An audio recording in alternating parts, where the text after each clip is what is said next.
La Voz del Derecho presenta Panorama Económico. Los hechos, las cifras, las medidas oficiales, el sistema cambiario, monetario y crediticio. Dirige y conduce Luis Alberto Ávila.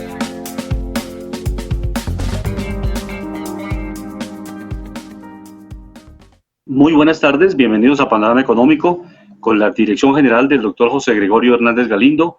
Hoy vamos a estar en este programa Óscar Lozano, Jimena Charri, Alejandro Velandia, Alberto Ávila, en el control máster el ingeniero de sonido Luis Daza, y también vamos a tener a nuestra invitada Diana Herrera, quien es abogada laboralista y ha trabajado intensamente en todo el tema laboral y en los últimos años asesora de varias entidades. Entonces, más adelante se conectará con nosotros para analizar todos los temas económicos y jurídicos que tienen que ver con la pandemia que estamos viviendo y también, desde luego, las reformas laborales que se piensan implementar en el país en esta situación económica tan crítica.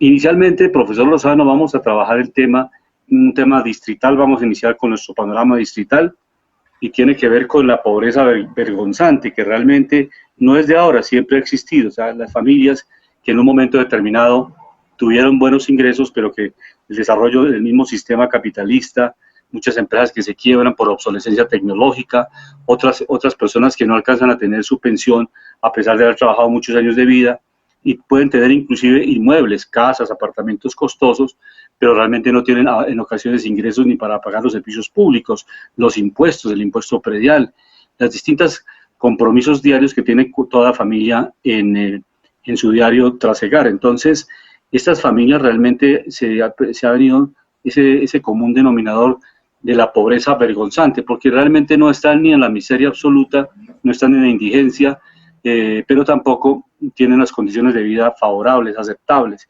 Y pues obviamente vergonzante porque en ocasiones hay apariencias, la gente sigue viviendo un rol en los barrios de estratos 4 o 5, pues un rol de apariencia porque trata de seguir desarrollando una vida normal, con unos consumos aparentemente estables, pero que realmente su situación económica no le da. ¿Cuáles son las cifras, profesor Lozano, que tenemos en esta materia de la pobreza vergonzante para Bogotá? Que realmente hay una focalización que es Chapinero, Teusaquillo, el mismo Usaquén. Hay dentro de estas zonas que son del norte de Bogotá una población que está pasando tremendas dificultades. Profesor Lozano, muy buenas tardes, bienvenido a Panorama Económico.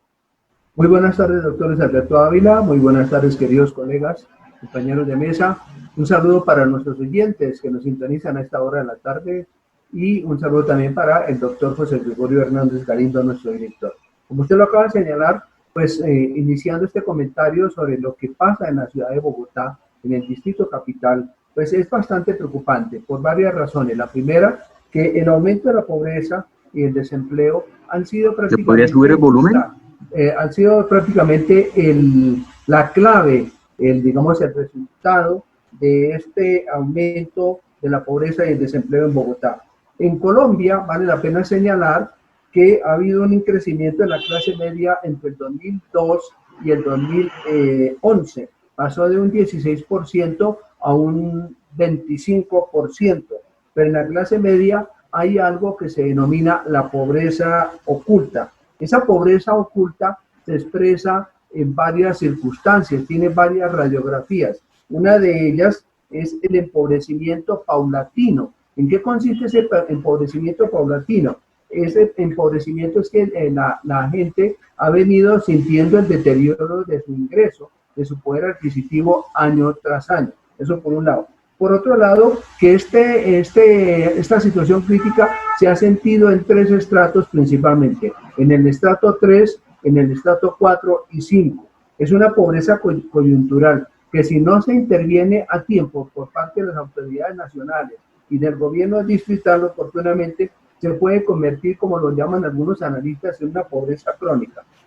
Vale la pena señalar que estos tres estratos, esto suma prácticamente un 78 a un 80% de la población total en Bogotá. El resto, el 20%, es la población que vive en estratos, pues digámoslo así, en el sector pobre de Bogotá, en otros sectores, en el sur de Bogotá o en el centro, por llamarlo de esa naturaleza. Entonces, el desempleo y la pérdida de ingresos que ha venido afectando a la población bogotana, debido principalmente en este año particularmente por factores como la pandemia, entonces eso ha generado un empobrecimiento. Nos hemos dado cuenta el cierre de establecimientos comerciales, el cierre de restaurantes, en fin, de muchas actividades. Eso ha generado que muchos empresarios han tenido que prescindir de puestos de trabajo que, lógicamente, al presentarse esta situación, hay un impacto negativo en la economía en los hogares. Entonces, eso de una u otra forma vale la pena señalar. Y todos estos datos son producto de un estudio que ha hecho el Observatorio de Desarrollo Económico de Bogotá. Por ejemplo, señala en este estudio, el más reciente que salió del mes de septiembre, que el desempleo de Bogotá asciende a un 24.1%. Esto es altísimo. Entonces, lógicamente, que se requiere de manera urgente avanzar en un esfuerzo, diseñar planes universales de protección social basado en los derechos con mayor cobertura de la población en la clase media. Y como lo hemos señalado en programas anteriores, es muy importante, digamos, resaltar y decirle al gobierno y a las autoridades digitales nacionales que de una u otra forma se busquen mecanismos para frenar esto, y qué mejor que con la renta básica universal, que ha sido uno de los mecanismos, una de las fórmulas económicas que en algunos gobiernos en el mundo ha dado resultados. Entonces, eso es como lo más importante que podemos destacar de este informe, de este análisis sobre el aumento de la pobreza en la ciudad de Bogotá, con lo que se refiere a la clase media. Sí, gracias, profesor Lozano. Esa es la realidad. Por eso este estudio de la renta básica universal, que no solamente en Colombia, sino en el mundo se ha venido estudiando, es tan importante, porque no solamente, digamos, la tercera edad, las personas de mayoría de aquí ya no tienen la condición física para trabajar, pues es imposible que las personas le puedan exigir que sean productivas, que no pueden tenerle la mano dadivosa para vivir del Estado, porque ya no son personas que están en condiciones de trabajar. Igualmente pasa con los niños y niñas que desde luego todavía no están en la edad laboral y que requieren ese apoyo de los padres, pero en el evento de que los padres no estén trabajando y la crisis económica sea profunda, ahí es justamente la mano y la intervención del Estado, no del Estado tomándolo desde el punto de vista si es el sistema capitalista o es otro sistema, no, es el Estado que interviene, que ayuda, que promueve para que no se genere esta distorsión y esta asimetría tan grande en el mercado laboral y esta situación de pobreza vergonzante que está comentando el profesor Lozano, porque realmente estas familias salen del torrente financiero, no pueden consumir, y al sistema como tal, al sistema en su conjunto, le conviene que la gente tenga capacidad de compra. Entonces hay que verlo con ese elemento positivo, no es el elemento de dádiva, ni el que las personas tengan la condición de querer vivir del Estado, es sencillamente porque la edad adulta, o sea, ya no están en condiciones de trabajar, supongamos personas de 70, 80 años, con problemas de enfermedades, en fin, que no tienen la condición física para trabajar, en este caso el Estado les debe colaborar. Y obviamente lo que se ha venido analizando, o sea, se eliminan algunos auxilios, por ejemplo, adulto mayor, que son 80.000 pesos, que no alcanza absolutamente para nada, y se integren recursos en una sola renta básica, que le permita garantizar a las familias ese mínimo vital, ese mínimo para subsistencia. Eso es lo fundamental. María Jimena, ¿cómo está la situación en los Estados Unidos y realmente en ese panorama económico? Porque realmente allá se está preparando para una nueva ayuda económica, una nueva inyección económica. Ya el presidente Joe Biden ha venido trabajando, ya ha designado a Janet Yellen, que estuvo en la Reserva Federal como presidenta de la Reserva Federal, que va a estar en el Tesoro de los Estados Unidos, manejando las finanzas de los Estados Unidos. Es una buena noticia porque es una economista brillante, muy ecuánime. Ella entendió hace mucho tiempo que las tasas de interés debían seguir bajando y que la economía se podía impulsar a través de tasas de interés mucho más bajas, porque en la medida que las tasas de interés bajan, las familias tienen una capacidad de compra y asumir créditos menos onerosos, menos costosos. Eso estimula rápidamente también para que las empresas tomen créditos e inviertan. Y ese ejemplo lo hemos colocado en muchas ocasiones. Si en Colombia un crédito está en el 28 o el 30% y un proyecto de inversión produce el 10 o el 12% al año, pues obviamente no hay proyecto productivo que resista esa carga financiera. Entonces, Janet Yellen es una muy buena escogencia por parte del presidente John Biden, y pues desde luego ya empezó a trazar las primeras líneas de lo que puede ser esta ayuda económica. Si por lo menos en Estados Unidos, esta ayuda económica le sirve a la gente, ese cheque que le llega a las personas en esa pandemia, Jimena. Bueno, muy buenas tardes para todos nuestros oyentes. Retomando también un poco lo que nos comentaba el profesor Oscar, pues es importante mencionar que la pobreza oculta afecta sobre todo estratos 4, 5 y 6, que no pueden aplicar nunca para ninguna ayuda por parte del Estado. Y recordemos que, a diferencia de Estados Unidos, las ayudas dependen sobre todo de los ingresos anuales que se tengan.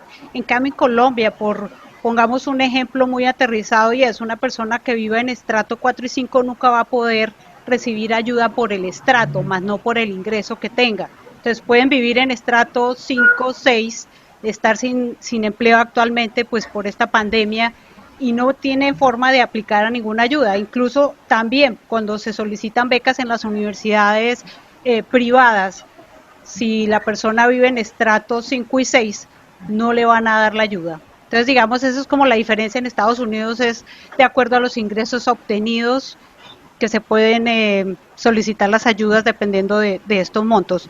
Segundo, quería comentarles que se habla que la segunda ayuda que esperan recibir acá en Estados Unidos las personas que han pasado dificultad este año, pues debe presentarse un proyecto de ley que debe aprobarse en la Cámara de Representantes el 11 de diciembre, para que el Senado lo apruebe el 12 de diciembre y el presidente lo firme el 13 de diciembre. Esto para que estas ayudas puedan empezar a repartirse a partir del 28 de diciembre. Entonces esto tendrá que ocurrir pronto para que las personas que aplicaron para estas ayudas puedan recibirlas. Esas son como las dos cosas que quería... Los elementos básicos para tener acceso a estas ayudas. Está con nosotros también Alejandro Velandia. En ese panorama local, en las ciudades son referentes internacionales en la competitividad. O sea, en la medida que las ciudades avanzan en los proyectos productivos, en las cadenas de valor, en los clústeres de integración de empresas, esto es el indicador de que un país anda bien, y por eso en muchas regiones del mundo son clave las regiones, cómo se están desarrollando, cómo están creciendo las regiones. En la óptica, Alejandro, ¿cómo se ve este panorama local en las ciudades, especialmente en Chicago, en algunas ciudades de los Estados Unidos? ¿Cómo está ese panorama local? ¿Realmente la gente sí está recibiendo las ayudas, sí están conectadas con el apoyo económico a nivel del gobierno central, del gobierno nacional? Sí, muy buenas tardes a todo mi equipo de colegas, mis estimados colegas, nuestros queridos oyentes. Acá comentándoles las nuevas buenas y algunas no tan buenas desde Chicago. No tan buenas porque el tema de la restricción en Estados Unidos está muy fuerte. La verdad quería viajar a Nueva York, a Boston y muchas otras ciudades, pero hay mucha restricción con el tema del coronavirus. Están pidiendo muchos exámenes en el aeropuerto para salir, están pidiendo cuarentenas para quedarse, bueno, infinidad de cosas. Esto le hace mucho daño a la economía, el sentimiento de la economía, pues esto no le ayuda. Si vamos a comparar el PMI manufacturero de China, no está cayendo, sigue subiendo. Entonces hay que mirar los componentes, yo por eso los llamo siempre al análisis, por favor. En una crisis, y siempre que se estudia algo, van a mirar quiénes son los que están ganando, quiénes son los que están perdiendo. Cuando uno empieza a analizar este tipo de cosas, uno dice, ¿por qué estos están ganando y por qué estos están perdiendo? Hablando desde Chicago, la Bolsa de Valores, estaba precisamente ayer, quería hacer un especial sobre la bolsa, les mandaré unas fotos acá en el video para que quede documentado. Recordemos que la Bolsa de Chicago es una de las más antiguas del mundo, está desde 1800 y es un referente a nivel internacional. Acá en la Bolsa de Chicago, que es donde The World Trade of Chicago Trade Board, que se llama el edificio, que es de los más antiguos también, es donde se negocian las materias primas renovables, por ejemplo, como el maíz, la soya y otros. Ahí también se negocia en el otro edificio, esta es la parte de CME o CMI, y la otra es donde se maneja la parte de los futuros de lo que se transan también en materias primas, más que todo. Estamos mirando, por ejemplo, los índices que ha sucedido. En esta semana se volvió a generar otro récord a nivel de la Bolsa de Valores de Nueva York. Tuvimos una subida en un intradía. ¿Intradía qué quiere decir? Que en la cotización durante el día, el Dow Jones llegó a tocar los 30.000 puntos.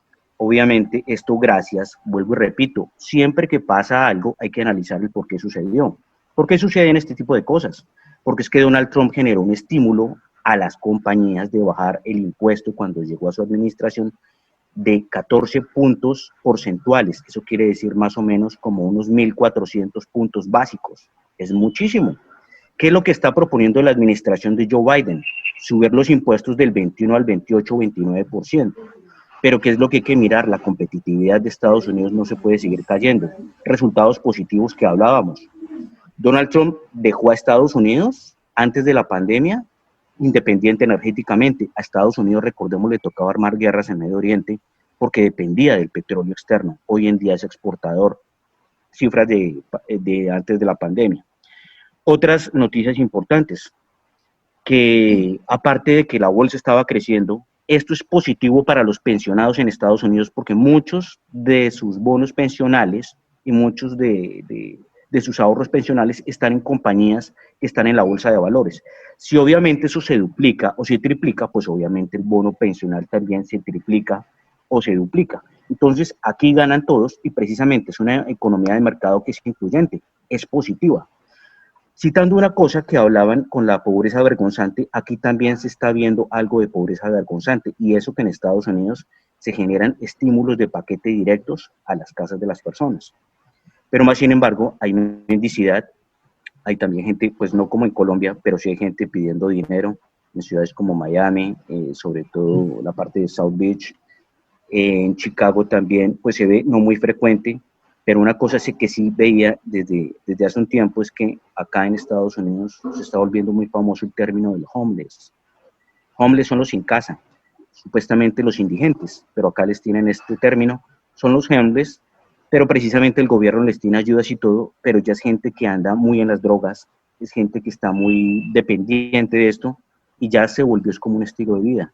Falta mirar si en las administraciones demócratas, que se viene una administración demócrata, se logra poner una solución a esto, que es un problema social en Estados Unidos fuerte. Y no es tanto de dinero, es un tema de formación, educación, seguimiento y ayuda al ser.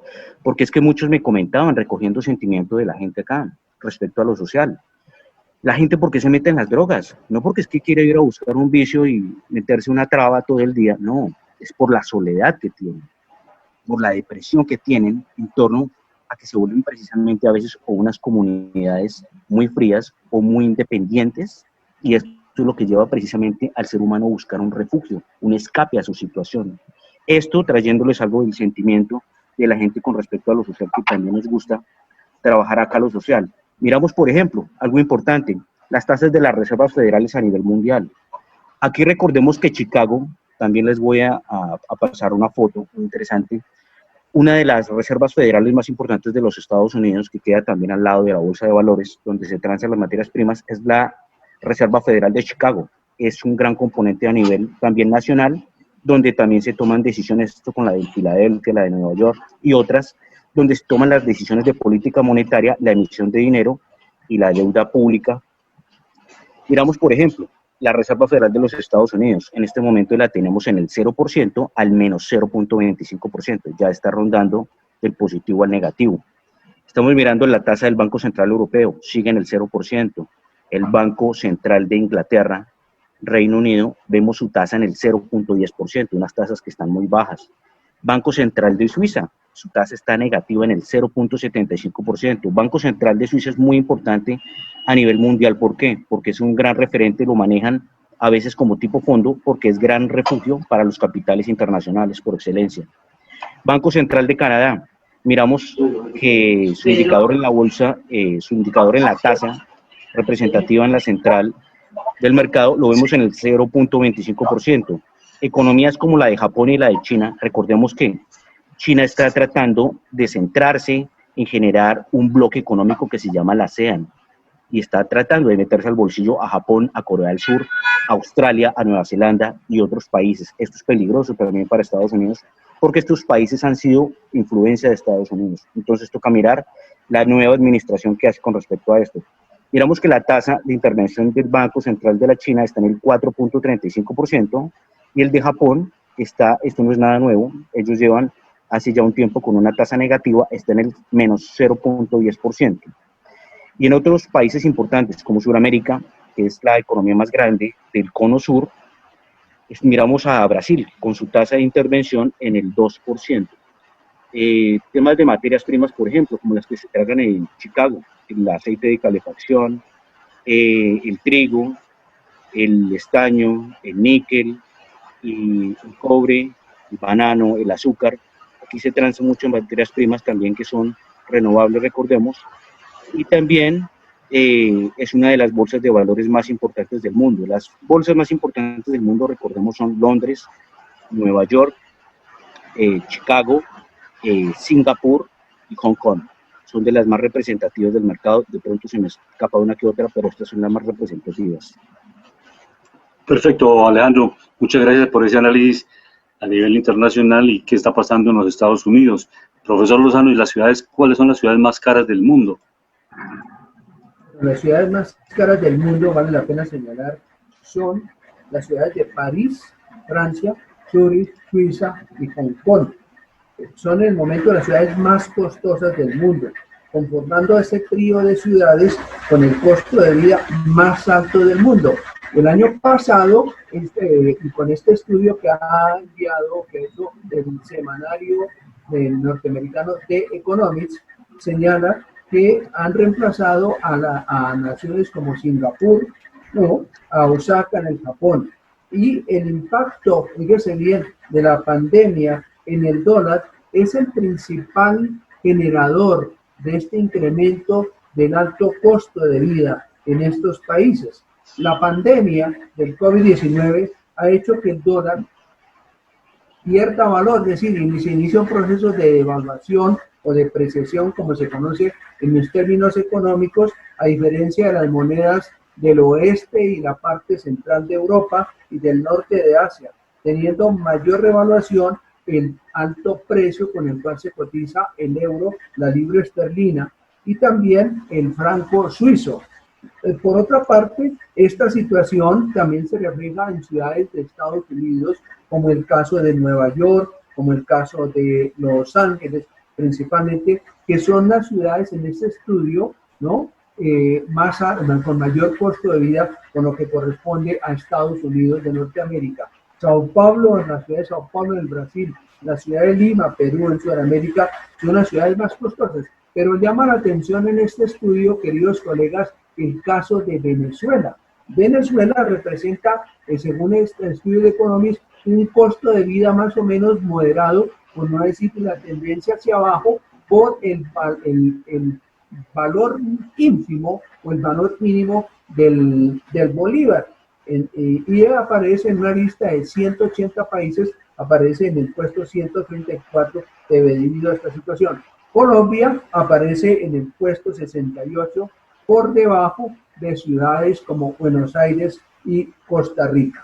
Entonces, eso es como para tenerlo en cuenta. Y otro elemento importante adicional para complementar esta situación del alto incremento del costo de vida, de lo caro que representa vivir en estas ciudades, es algo que en el ambiente se está mirando, que es una doble recesión en la economía mundial, de un panorama que, si bien vale la pena señalar, que si bien puede quedarse en solo comentarios, es una amenaza, es un riesgo, porque como lo señala el gurú de la economía, el economista Nouriel Roubini, hay un ambiente de recuperación, pero una recuperación anémica, una recuperación pírrica, llamémoslo así, que es igual en términos generales a una recesión.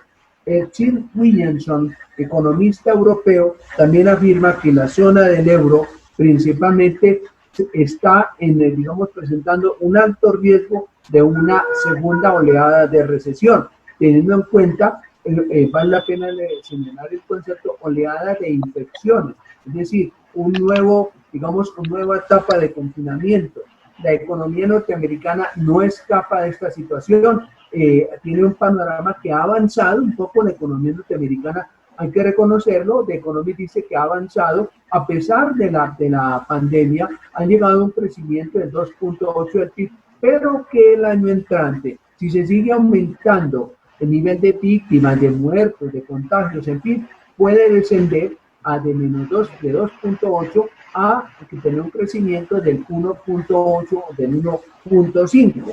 El Fondo Monetario Internacional denuncia que la recuperación de la economía del mundo se desvanece y que la reactivación será más complicada de lo esperado para el año 2021. Y eso es muy cierto porque las restricciones, las cuarentenas han afectado a sectores como el comercio, como los restaurantes, los colegios, las universidades, y eso impacta en el crecimiento. Y esta oleada, este impacto negativo también puede generar problemas en las economías latinoamericanas y en la economía colombiana, teniendo en cuenta el impacto en la caída en los precios de las materias primas, la disminución de las exportaciones, en los ingresos, principalmente las remesas de los colombianos y latinos que están en el exterior y que envían sus ingresos, sus ayudas a las familias. Entonces, lógicamente, que esto va a tener un impacto negativo y también de que en una recesión va a generar otro efecto negativo en las empresas porque no van a tener cómo pagar los impuestos, cómo responder a los compromisos prestacionales de pago de salarios, en fin, etc. La única alternativa, como lo dicen muchos analistas, es que aparezca una fórmula, hablemos así, una verdadera vacuna para que se pueda solucionar este problema y que eso, como todos lo sabemos, está por dentro. Profesor Ávila. Sí, profesor Lozano, en la medida que no haya un control a la pandemia es muy difícil hacer una reactivación integral de la economía. Puede hacer por sectores, paulatinamente, pero la reactivación no va a ser de manera fuerte si realmente no hay una seguridad para la salud de la población mundial, realmente. Le damos la bienvenida a la abogada Diana Herrera, y es especialista en temas laborales, ha estado trabajando con distintas entidades en este tema laboral, y lo que queremos es, en panorama económico, esta interacción entre lo jurídico y lo económico. En la voz del derecho es fundamental ese análisis integral, o sea, cómo impactan las medidas, el Plan Nacional de Desarrollo, por ejemplo, el enfoque que se le dio al piso mínimo social que se estableció en el artículo 193 y los efectos posteriores en el manejo de los decretos y las distintas circulares y resoluciones que se han venido manejando en la pandemia. Muy buena tarde, les saludamos de manera especial en Panorama Económico, bienvenida para participar en este análisis que hacemos todos los jueves de los temas económicos y jurídicos. Y empecemos por el Plan Nacional de Desarrollo. Realmente las organizaciones sindicales, las centrales obreras han venido protestando por este manejo de la situación laboral, porque realmente cuando se lleva ya al desarrollo del trabajo, de la nueva relación laboral y las propuestas que hay de trabajar, el trabajo por horas, realmente es difícil y casi imposible que la gente llegue a pensionarse cuando no te puede completar trabajando tiempo completo. En algunas ocasiones no se alcanza a cotizar para la pensión, menos si las personas van a trabajar de manera intermitente por horas sin garantizarles un piso mínimo para esas cotizaciones. Muy buenas tardes, bienvenida a Panorama Económico. Muy buenas tardes, doctor Luis Alberto, muy buenas tardes a toda la mesa. Muchísimas gracias por la invitación. Bueno, considero que es importante, antes de entrar al Plan Nacional de Desarrollo, y específicamente al artículo 193, considero indispensable saber de dónde salieron estos pisos de protección. Y surgen a partir de la recomendación 202 emitida en el año 2012 por la OIT. Y esta OIT, ¿qué nos dice en la recomendación? Nos plantea, mire, ustedes como empleadores deben manejar unos pisos mínimos que garanticen una calidad de vida para las personas y que efectivamente dé un cubrimiento mínimo a las necesidades. Entonces, ahí surge el Plan Nacional de Desarrollo y surge en el Plan Nacional el artículo 193. Este artículo 193 es súper delicado teniendo en cuenta que efectivamente habla de unos pisos de protección, pero plantea casi que unos subpisos, plantea la posibilidad de recibir menos derechos de los establecidos constitucionalmente. Por eso es que las centrales obreras entran a iniciar o entran a demandar este artículo, porque es contra la misma Constitución política que viene a afectar los derechos mínimos de los trabajadores. Cuando miramos la Constitución política de Colombia y miramos el artículo 48 nos habla sobre la seguridad social. Y en este artículo 48 se plantea claramente que si voy a obtener una pensión, esta no puede ser inferior al salario mínimo, ¿cierto? Pero plantea que en determinado caso podríamos establecer los beneficios económicos periódicos. Estos beneficios económicos periódicos tienen una característica que dice para personas de escasos recursos, pero acá en el Plan Nacional y en el Decreto 1174, lo que quieren es que todos los trabajadores ya sean de escasos recursos. ¿Por qué? Cuando miramos el artículo 193, se plantea que los trabajadores pueden laborar por horas, ¿cierto? Más que en el artículo 193, en el Decreto 1174. Y nos dicen, pueden trabajar por horas. Bueno, pero ¿qué sucede? Entonces el empleador va a desvincular a las personas, a sus trabajadores, a quienes les pagan todo lo de ley, y van a vincular trabajadores por horas. Para que presten sus servicios por horas, porque ya no tienen que pagarle todo, bajan absolutamente todo. ¿Qué beneficios se pierden con este decreto, con el Plan Nacional de Desarrollo y con el Decreto 1174? Ya no existiría licencia de maternidad, ya no existiría licencia de paternidad, ya no existiría el pago de las incapacidades, ni de origen común ni de origen profesional, porque cuando yo estoy en salud, en el régimen subsidiado, yo tengo derechos a que me atiendan, pero no a que me paguen nada económicamente. Cuando una persona... Perdona, hay algo que en la interlocución quería hacer con Diana para hacerle una pregunta, mirarlo en lo estructural. Una pregunta que te quería hacer es, de acuerdo a las condiciones económicas que estamos viviendo, lo que tú estás hablando, ¿cómo entraría ahí? ¿Por qué? ¿A qué voy con esto? La caída del Producto Interno Bruto en Colombia es fuerte. O sea, la reducción del tamaño de la economía en este momento en Colombia es muy delicado. Obviamente, estas condiciones podrán tener como agravante la generación de desempleo. Porque obviamente el país se está endeudando es precisamente para coger ese dinero, no para producir ni crear más fuentes de empresa, sino para que sea un dinero que se desaparece en el sistema, ¿sí? Eso es un problema. Otra cosa, en Colombia producir es muy costoso, Diana, costosísimo. ¿Por qué no hacemos de Colombia un país bien manejado con impuestos para que muchos a nivel internacional vengan a producir a Colombia? Porque precisamente ¿a qué voy? Hay que crear... ¿Cuál es la pregunta, Alejandro? Voy a esto. Hay que crear las condiciones del mercado para que estas cosas se puedan dar, porque en esto, fundamental, estamos de acuerdo. Pero hay una cosa, usar bien los impuestos, bajar carga tributaria en lo que no se necesita y crear un ambiente de negocio para que producir en Colombia, sobre todo en sectores como agro, energía y otros, sea productivo y sea atractivo. Una cosa que estábamos hablando al principio. Entonces a esto voy. Sí. Esto me parece súper interesante, pero es que cuando se plantean temas económicos, tenemos que mirar que las personas, el trabajador, que es uno de los que más consume, tenga posibilidad adquisitiva para poder consumir y efectivamente haya reactivación económica. Claro.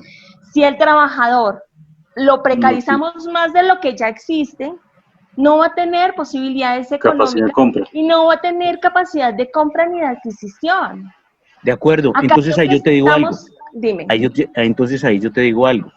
En eso estamos de acuerdo, pero si las empresas empiezan a bajar sus ingresos por el tema de que se cae el Producto Interno Bruto, de que producir en Colombia es costoso, ¿sí? Donde Colombia está empezando a importar más de lo que exporta por sus elevados costos, esto puede empezar también a desarticular empleo. Si te das cuenta que lo uno tiene que ver con lo otro, hay que crear las condiciones para que esto se pueda dar. Pero es necesario, indispensable, que el trabajador tenga condiciones para poder adquirir. Si no le damos las posibilidades a un trabajador de tener derecho por lo menos a los mínimos establecidos por la OIT, nosotros Claro, nosotros como Colombia hemos ratificado los convenios internacionales, tenemos una constitución política y buscamos con los decretos que salen y con el Plan Nacional de Desarrollo y con las múltiples circulares que salieron, buscamos es deteriorar las condiciones laborales, precarizar más las condiciones laborales. Yo efectivamente tengo claro que en estos momentos la tasa del desempleo ya está elevadísima. Sí, por ¿Sabes qué es lo encima peor del que puede 16%. aumentar? No, Sí. y venimos de meses peores, ¿no?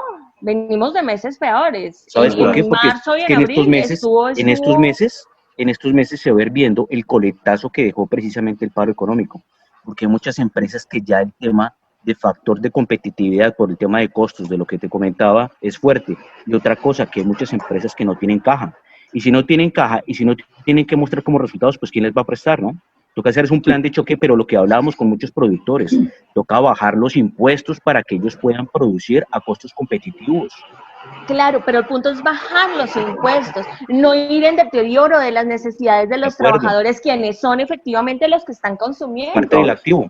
Sí, realmente lo que estamos compartiendo es bien importante, o sea, cómo lograr ese equilibrio entre mantener o incrementar la capacidad de compra de los trabajadores en general, de todas las personas que están haciendo parte de esta sociedad y reactivar la economía colombiana y la economía mundial. Ese es el gran secreto. Por eso se está planteando la necesidad de una nueva, el neo-keynesianismo, porque ya no es el Keynes viejo, esos libros que todos hemos tenido la oportunidad de revisar, los economistas y algunas personas que les interesa el tema, de cómo reactivar la economía. Ya no es abriendo y tapando huecos, sino hay muchas necesidades represadas y se ha planteado, hay las carreteras terciarias, hay infraestructura, se deben construir más escuelas, más colegios, más hospitales, más invertir en salud. Hay muchas fuentes en la economía, pues obviamente las nuevas energías alternativas, en fin, hay muchas fuentes de creación de trabajo, pero para eso se requiere la participación activa del Estado de manera,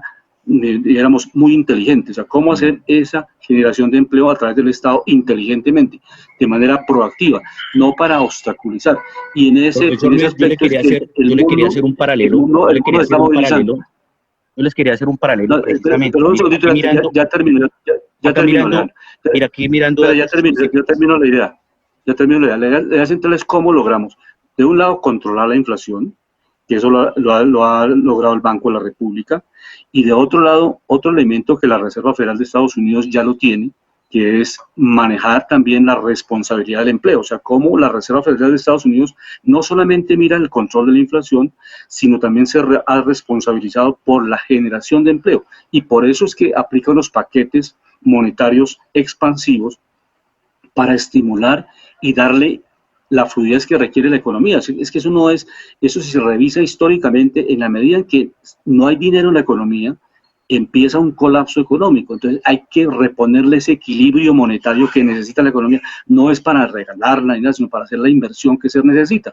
En pasadas administraciones, sin mencionar nombres, sino lo importante es el análisis del tema, se inyectó a las empresas de la industria automotriz importantes recursos. ¿Para qué? Para innovación, para tecnología, para economía alternativa como la energía solar, la energía eólica en Estados Unidos, y eso le va generando nuevas fuentes de trabajo a la economía en su conjunto, sin cambiar del sistema. Está el mismo sistema capitalista, el mismo sistema empresarial. Entonces, esos son los elementos que queríamos anotar, Alejandro.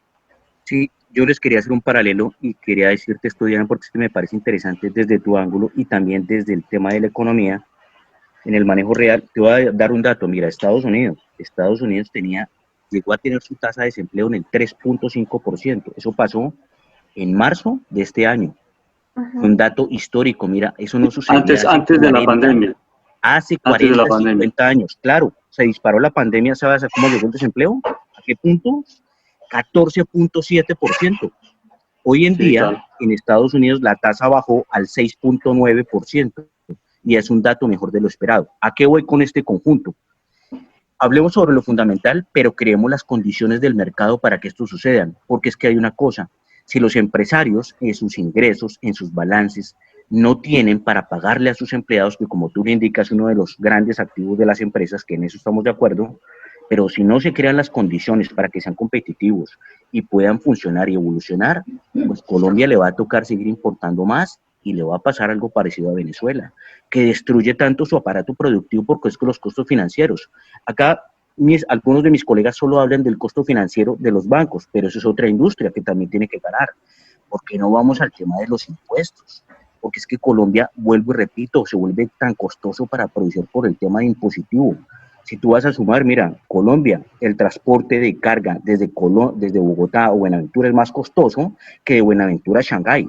¿Pero por qué pasa eso? No porque los transportadores cobren mucho, sino porque es que el combustible en Colombia es costoso, los peajes son costosos, los servicios públicos primarios son costosos, y eso es gracias a los impuestos, y la carga tributaria es costosa. Diana, te voy a decir una cosa, ¿cómo es posible que empleados públicos en Colombia ganen lo que ganan monarcas públicos en otros países? Mira, aquí en Estados Unidos está como un ejemplo. Perdón, profesor, es que quiero dejar algo muy claro. 5 minutos. Lo que un millón para un ser humano le alcanza 1 millón en Colombia, acá le alcanzan $1.000 en Estados Unidos, que es 4 veces, 3,5, 4 veces. Entonces, ¿a qué voy? Que en Colombia los servidores públicos tienen sueldos de monarcas públicos, como si estuvieran en sectores privados. Eso no puede seguir sucediendo. Por eso es que las finanzas no cuadran. Por eso es que el país a nivel tributario no es eficiente. En Estados Unidos, yo que estoy en Chicago, acá la gente se siente agrado pagar impuestos, porque los impuestos se ven. Mira, en Miami que estuve hace unos días, el transporte público es gratis, ¿sí? Pero no es porque salga por allá de sola emisión, sino que también los actores del mercado también generan esas ganancias y también eso se da a lo social, pero se crean son las condiciones. Porque es que en Colombia le quieren coger al empresario, clavarle 500 impuestos y usted ya tiene mucha plata, entonces cobrémosle más al que más tiene sin saber el manejo que él tiene que tener a nivel internacional por competitividad. Perfecto, Alejandro. Gracias. Claro, el problema que surge en este momento, qué pena. Siga. El problema que surge en este momento es que la carga se la están poniendo es al trabajador, a la persona que gana menos ingresos en el país. Se la están poniendo es al que gana un salario mínimo que ya en menos de nada va a terminar siendo contratado pagándole jornada por horas y precarizando todas sus condiciones, disminuyendo la posibilidad de riesgos. Ese es el problema central, ¿sí? Efectivamente, sabemos que los impuestos, que el salario que ganan los empleados públicos, que tenemos una cantidad de entes gubernamentales que no sirven para absolutamente nada, pero es que quien le está cayendo esta carga es el trabajador. Y se pretende que con el trabajador y sacando decretos y sacando resoluciones y planteando normas que vayan a precarizar más las condiciones, se va a mejorar y reactivar la economía, y así no es. Sí, claro. Perfecto. En eso estamos de acuerdo, pero hay otra cosa que yo te quería notar que es también... Para que vayamos dándole el uso de la palabra al profesor Oscar Lozano, por favor. Sí, quería profesor Oscar Lozano coordinar con ella, aparte del buen uso... profesor Lozano. ¿Me permite? También para todos tenemos derecho a hablar. Sí. Qué pena. Siga, profesor Lozano. Yo quiero hacer una interpelación, ya que usted me da la palabra, muchas gracias, y le doy el saludo a la doctora Diana Herrera, porque coincido y quiero muy brevemente comentar algo que viene muy al tema. Es que esta semana se presentó el informe de la Misión Empleo en Colombia, el informe de la productividad. El economista Santiago Levy, director de la Misión de Empleo en Colombia, afirma que Colombia, oígase bien, es que viene como anillo al dedo a lo que estamos comentando. Colombia es un país muy improductivo. ¿Por qué? Porque, como él lo señala, tenemos un resultado mediocre debido a que muchas empresas desaprovechan su capital humano, oígase bien, y no hacen uso efectivo de las inversiones. Y le pone el ojo al Estado cuando dice que el Estado colombiano es, primero, un Estado corrupto, oígase bien, y un Estado que no orienta su verdadera inversión. No hay una verdadera orientación efectiva del presupuesto que le da de nación hacia las principales actividades económicas. Entonces, complementa diciendo que la informalidad y las microempresas en Colombia son prácticamente ineficientes porque tienen sino 2 o 3 empleados. Y también lo que hemos señalado, la pobreza en el contexto del comercio internacional, de que exportamos muy poco y importamos desaforadamente, tenemos un atraso en el problema de la inversión, de la innovación tecnológica, Y algo que, como lo señala la doctora Diana, eso viene el comentario, viene, y lo hemos comentado en programas pasados, viene el tema de que debe haber un reajuste, este economista dice, un reajuste verdadero en el salario mínimo, porque la productividad se ve afectada porque los trabajadores no tienen un ingreso suficiente para poder satisfacer sus necesidades. Y eso es preocupante cuando el gobierno del señor Duque, que es un gobierno despistado, y qué pena decirlo así, porque está lejos de la realidad, habla de un aumento, ya esta mañana lo escuché, del salario mínimo, donde las centrales obreras están hablando de que es necesario de que el salario mínimo se acerque a 1 millón de pesos. Muy importante. Otro, que debe haber una verdadera atención y cobertura en el tema social. ¿Por qué? Porque él dice que en Colombia la ineficiencia de los recursos, el 60%, ya para terminar, de la fuerza de trabajo se está inutilizando y el 25% de sus inversiones también. Y eso complementado a lo que estamos hablando, el problema del desempleo. Entonces, el gobierno debe sentarse a mirar, a hacer un diagnóstico del problema coyuntural. Y lo que señala la doctora Diana, revisar realmente el Plan Nacional de Desarrollo. Eso es una urgencia muy importante señalarla para mirar, como él lo señala este economista, hacia dónde el señor Duque nos quiere llevar, porque no podemos seguir improvisando, porque no podemos sacar, como lo dice la doctora Diana, leyes a diestra y siniestra que lo que están es depauperizando. Ese es el problema del término económico, queridos colegas, el poder adquisitivo de los colombianos y de los trabajadores. ¿Quién le alcanza hoy un salario mínimo de 800.000 pesos? ¿Qué ha hecho el gobierno con 160.000 pesos que da sobre el ingreso básico mínimo? Cuando se está hablando en el mundo, y lo hemos señalado, la renta básica universal es una de los, el profesor José Destiles en su libro reciente hizo un análisis para Estados Unidos, inclusive que la renta básica universal es una alternativa, no será la fórmula mágica para solucionar el problema del empleo, del desempleo y de la solución a la pobreza. Entonces hay que bajarnos de ir mirando cómo debemos de encauzar una verdadera política económica, porque así como vamos, como dice el dicho, vamos como sin brújula y sin velero. Muchas gracias. Muy bien. María Jimena tiene una pregunta, María Jimena, por favor. Sí. Les quería preguntar, bueno, escuchando los argumentos de cada uno de ustedes, lo que podemos determinar es que quién podrá pensionarse alguna vez, ¿no? O sea, si alguien le van a pagar por horas, por lo menos pongamos el caso de los rapitenderos, que lo que querían era reconocerles por horas, ¿cuál será el futuro de la pensión? Realmente lo que podemos ver, tanto las generaciones jóvenes como los que estamos en la mitad, es que no existe pensión. Luego, ¿cuál será el incentivo para que las personas, a partir de ahora, los que empiezan a trabajar, vayan a aportar a un sistema de salud, si claramente en este momento no hay ningún panorama para ninguno, ¿no? ¿Cuál sería ahí el punto de, la doctora Diana, ¿qué opinión tiene al respecto? ¿Qué panorama nos espera frente al sistema pensional? Que es otro tema que para otro programa nos da toda una temática grandísima. Y ni siquiera hablar del salario mínimo para el año entrante, ¿cómo se va a negociar? No, claro, nos miramos, qué pena, hay varios temas ahí que son súper interesantes. Uno, si miramos el Comando Nacional Unitario, es decir, la unión de las centrales, ya presentaron en estos momentos su propuesta para la negociación del salario mínimo del otro año. Y ya estamos superando el 1.100.000 pesos. ¿Qué viable es el tema? Yo estoy en estos momentos, estoy en estos momentos en la negociación colectiva en un tribunal de arbitramiento y lógicamente pues la empresa me dice cómo quiere que le hagamos un incremento en una convención colectiva a los trabajadores si este año las condiciones fueron... Y está súper complicada una negociación colectiva en estos momentos con los trabajadores y la empresa, porque efectivamente no se van a acceder a las pretensiones y eso ya tiene uno que mirar es cuáles son los otros mecanismos que se pueden buscar para mejorar las condiciones de los trabajadores. Eso por un lado. Frente al tema de la pensión, efectivamente ahí hay muchísima tela para cortar, porque si nos vamos con los beneficios económicos periódicos, que es con lo que nos quieren pensionar, en estos momentos observamos que son más de 1.500.000 trabajadores que ya están con los BEPS, con los beneficios económicos periódicos, y el 80% recibe menos de 300.000 pesos mensuales. ¿Quién vive con 300.000 pesos mensuales? Nadie. Y si pensamos que una sola persona una sola persona dentro del núcleo familiar, es decir, si fuera el cónyuge, la pareja, pues, uno llega a morir, esto no tiene derecho a una pensión de sobreviviente como si se adquiere.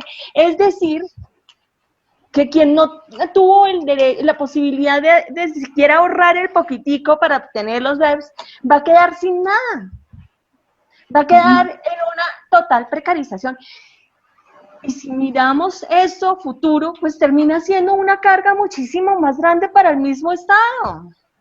Es que considero que no termina siendo ni siquiera lógico el planteamiento de unos beneficios que ni siquiera dan una garantía, porque en realidad termina siendo una carga más fuerte para el mismo Estado en el tema económico. Entonces, bueno, eso frente al tema de pensiones, frente al tema salarial, que no creo que incremente mucho. En una de las preguntas tú planteabas como qué posibilidad y qué punto medio se puede encontrar entre las empresas y los trabajadores. Pues es que a mi forma de ver, por lo menos págale los derechos mínimos. Por lo menos reconócele que tiene derecho a la salud, a la pensión. Cuando un trabajador se enferma, si el trabajador se enferma, no va a terminar siendo una carga para el empleador, sino que va a tener el derecho para que sean capacitados por la EPS, o si la pérdida de la capacidad es tan grande, va a tener derecho para que sea pagada la contingencia por la administradora de fondo de pensiones. Entonces, creo que se debe poner efectivamente en una balanza cuáles son las posibilidades económicas y qué tanto termina siendo esto una carga para el mismo Estado. Observo que hay algo. Sí, Alejandro.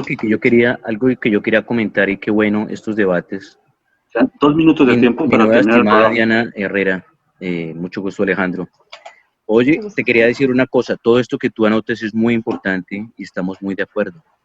Nos toca es analizar lo estructural, el buen manejo del dinero de los impuestos, por favor, el buen manejo de los dineros de las materias primas en Colombia, el tema del petróleo. Gracias a que hoy en día, por ejemplo, tenemos el petróleo WTI ya ha subido algo, está en los $45, hoy está cayendo el 1.55. Esto le mejora las finanzas, obviamente, al Estado. Pero yo diría una cosa, mira, el tema de transformación, si nosotros tuviéramos en Colombia compañías que transformaran estas materias primas y las vendiéramos ya con valor agregado, por un lado creamos más empleo, por otro lado aumentamos los ingresos de la nación y volvemos a Colombia con una balanza comercial más positiva. Entonces, es importante esto, pero hay que llamar precisamente a los políticos de las 3 ramas, porque es que las 3 ramas se pensionan con unos salarios exabruptos de 30, 40, 50 millones de pesos, y esto no tiene sentido, porque es que los aportantes, como tú dices, es gente de los salarios mínimos, ¿sí? Son cosas que no tienen sentido y les falta coherencia. Y cerrando con los indicadores internacionales, miramos, por ejemplo, hoy la cotización del oro está cerrando en los $1.808 la onza, subiendo el 0.17%. Recordemos que esto es un refugio de capital valor a nivel global, lo mismo que la plata, que está cerrando hoy unos $23 con 30 centavos, este sí está cayendo levemente el 0.24%. Y recordemos el WTI, que es de referencia a Texas, está en los $45, cerrando negativo el 1.55%, y en el caso del Brent, que es más de referencia para Colombia, cerrando en los $47 con 75 centavos, cayendo negativo el menos 1.61%. Mucho gusto a todos por el día de hoy, acompañándolos desde la ciudad de Chicago y también desde otras ciudades de Estados Unidos. Un caluroso abrazo, y qué bonito hacer consensos para mirar las fórmulas de que tengamos un país competitivo y podamos copiar el modelo positivo de los demás. Muchas gracias. Ok, Adriano, muy amable usted. Sí, realmente cómo se puede buscar ese punto de equilibrio en esta crisis tan fuerte que está viviendo el mundo. Entonces, el gran reto, y hay muchos temas para trabajar con la abogada Diana Herrera, en los temas, por ejemplo, el cambio de régimen de transición. Hay muchas inquietudes de la gente, los trabajadores, porque realmente muchas personas que han cotizado mucho tiempo no alcanzan a tener las semanas suficientes, cambio el régimen de transición. En esto hay muchas inquietudes que en próximos programas podemos analizarlos más detalladamente y que le interesan tanto a empresarios como a trabajadores. De un lado, el empresario para tener la seguridad de cuáles son las condiciones laborales que debe cumplir básicas para que los trabajadores tengan un buen nivel de vida, y también los trabajadores cuál es su futuro en materia laboral. ¿Sí? Sí, claro que sí. El tema de pensiones es un tema absolutamente interesante y hay muchísimos temas para conversar. Muchísimas gracias por la invitación. Totalmente dispuesta para las veces que necesiten que nos reunamos. Muy interesante. Muchas gracias. Muchas gracias a usted, abogada Diana Herrera. Esperamos próximamente volver a comunicarnos para trabajar estos temas en detalle aquí en La Voz del Derecho, en Panorama Económico, con la Dirección General del doctor José Gregorio Hernández Galindo. Hemos llegado al final del programa. María Jimena, muchas gracias. También está en Los Ángeles. Probablemente nuestros panelistas todos están fuera de Bogotá. Nosotros somos los que estamos aguantando la lluvia bogotana, el frío bogotano, y ellos están en Chicago, en Los Ángeles, y nosotros acá en Bogotá. María Jimena, muchas gracias y buena tarde. Ya buena noche. Ya. Que estén muy bien, un fuerte abrazo. Y les cuento que aquí en California arrancaron nuevamente las restricciones a partir del miércoles. Cierran restaurantes, solo servicio de domicilio, porque el contagio está más o menos casi 4.000 casos positivos por día. Entonces acá está la situación también, como lo mencionaba Alejandro, muy complicada. Y hoy que es Día de Acción de Gracias, pues lo que recomiendan es que la gente esté en su casa, porque al parecer por estas reuniones familiares que tanto falta nos han hecho, pues ha hecho que se disparen los indicadores de contagio. Les mando un fuerte abrazo, encantada doctora. Saludos para todos mis compañeros, les deseo un super día y bueno, nos vemos muy pronto. Un fuerte abrazo. Bueno, y en Día de Acción de Gracias, y en Día de Acción de Gracias, pues obviamente les deseo a todos tengan un muy bonito día de Acción de Gracias. Este es un día que se celebra acá, es muy importante, es como algo parecido a lo que se hace una Navidad, donde se comparte un pavo, donde se sientan todos alrededor de la mesa a compartir pues cosas muy bonitas, ¿no? Desde acá también les cuento que está haciendo mucho frío, estamos en una temperatura diferente a Los Ángeles, que allá sí de pronto hay algo de templado, creo yo, no sé, Jimena nos dirá, pero en este momento estamos de 0 grados a menos 0,2 grados a 0,2 grados positivos, ¿no? Entonces estamos precisamente en ese frío donde toca cubrirse mucho y donde les mando un caluroso saludo desde este frío de Chicago. Profesor Oscar Lozano, muchas gracias. Bueno, profesor Ávila, muchas gracias a Jimena, a Alejandro, a la doctora Diana, muy a propósito de sus comentarios. Un saludo para todos. No podemos decir aquí en Bogotá que un caluroso abrazo porque está haciendo mucho frío, en este momento está lloviendo, ¿no? Está lloviendo copiosamente. Hemos tenido un problema de invierno muy grave. Aquí en Bogotá se han presentado inundaciones con todo este problema y con el desastre que tuvimos la semana pasada en San Andrés y Providencia, pero vamos a hacerle frente a esto y vamos a salir adelante. Lo importante, como se dice en términos generales, contar con el apoyo, con la ayuda de Dios y, como dicen los marinos, al buen viento y buena mar. Muchas gracias. Una feliz tarde para todos. Llegamos al final de Panorama Económico con la dirección general del doctor José Gregorio Hernández Galindo, y hoy estuvo en el control de máster el ingeniero de sonido Luis Daza. Muy buena tarde para todas y para todos. La Voz del Derecho presentó Panorama Económico. Los hechos, las cifras, las medidas oficiales, el sistema cambiario, monetario y crediticio. Dirige y conduce Luis Alberto Ávila.